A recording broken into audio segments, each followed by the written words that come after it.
It started with a crisp white envelope stuffed in my mailbox, no stamp, just a tight, perfect cursive that screamed self-righteous authority. The paper carried a faint whiff of rosewater and red tape. Inside was a formal notice from the Pinewood Estates HOA, citing me for an unauthorized community structure. My crime? A little free library, a charming wooden box painted with daisies, sitting quietly by my front walkway, offering books to neighborhood kids.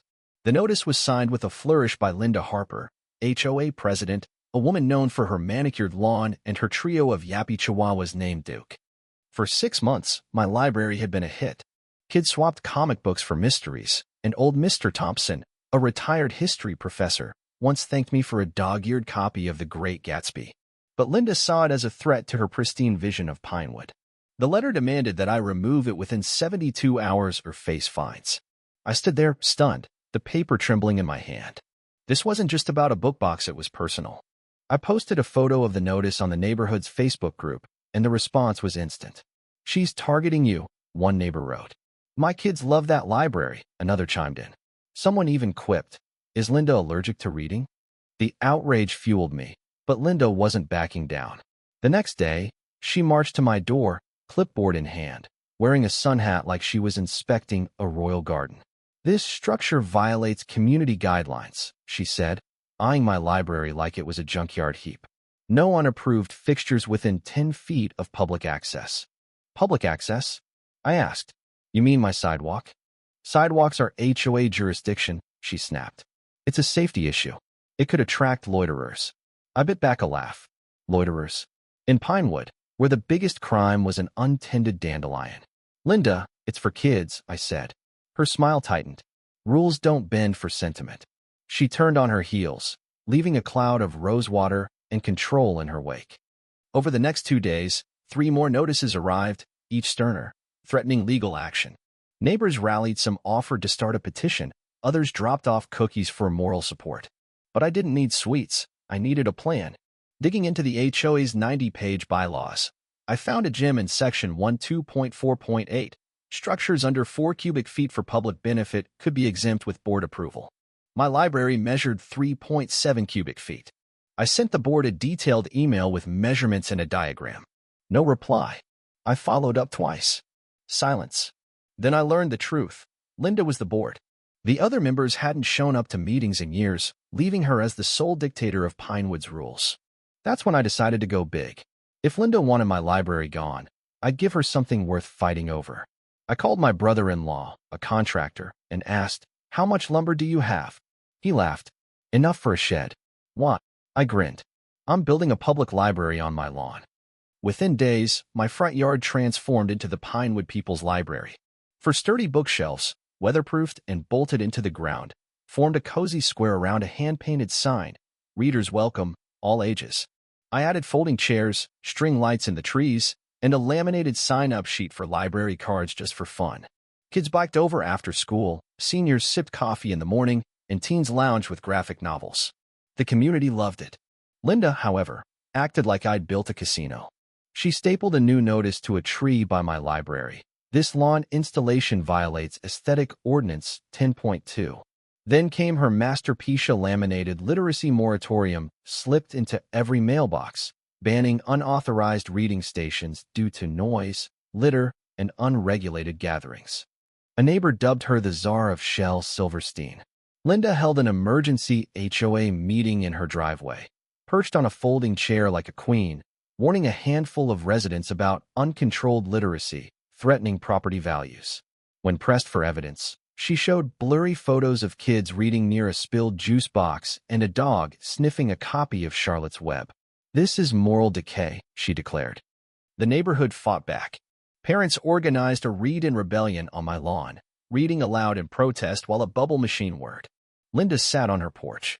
Then came her cease and desist letter, typed on pink stationery, threatening community intervention. I installed security cameras, including a GoPro and a birdhouse. If Linda wanted war, I'd record every move. Then a third grader named Sophie broke my heart. Tears in her eyes, she asked, "Is it true I can't read Ramona here anymore?" "Mrs. Harper said it makes me a bad neighbor." That was it. This wasn't just about books, it was about fear and control. I called a lawyer, Diane, who dove into Linda's reign like a detective. We uncovered a bombshell. Linda had been siphoning HOA fees into a property enhancement fund, spent on personal luxuries like monogram planners and HOA-branded tote bags. Worse, she paid $2,000 to a landscaping company owned by her cousin in Arizona. It was fraud, plain and simple. We hosted a transparency barbecue on my lawn, projecting receipts and invoices for all to see. Neighbors gasped at the $200 planner and $1,500 consulting lunches. Linda stormed in, screaming, "Slander!" Diane handed her the evidence. "It's called proof," she said. Linda's face paled as Diane added, "The county's been notified." She fled, her HOA-branded SUV peeling out. But Linda wasn't done. We found cameras hidden in birdhouses, a garden gnome, even a fake rock linked to a tablet in her shed, monitoring the library, the park, even backyards.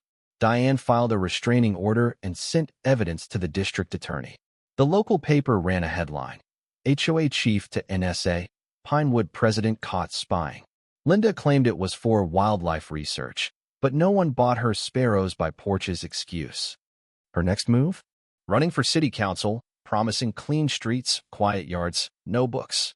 The neighborhood united against her. Diane started a Pinewood for Reason group chat, and a neighbor's parody video, Linda 2025, and fun, went viral. At a council debate in the city library, Linda ran it against rogue literacy gatherings. A moderator asked, "Are you against books?"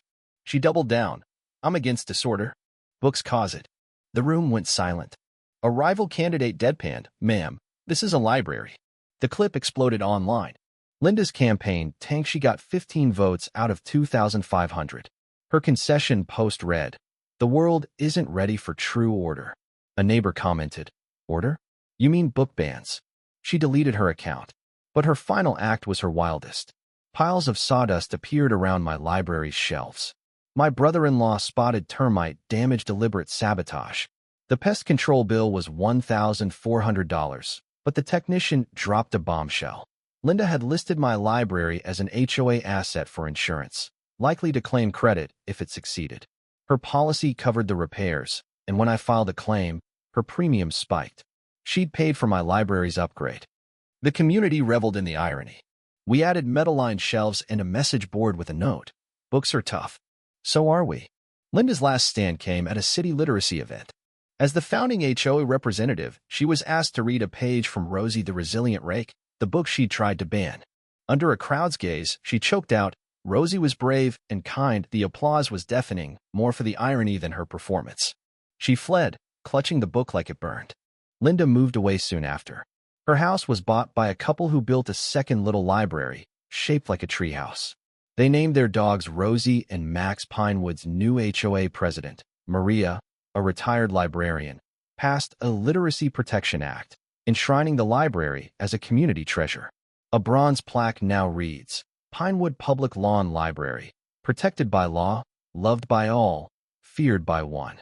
The saga of Linda Harper became a neighborhood legend, a tale of one woman's obsession with control undone by a community's love for books.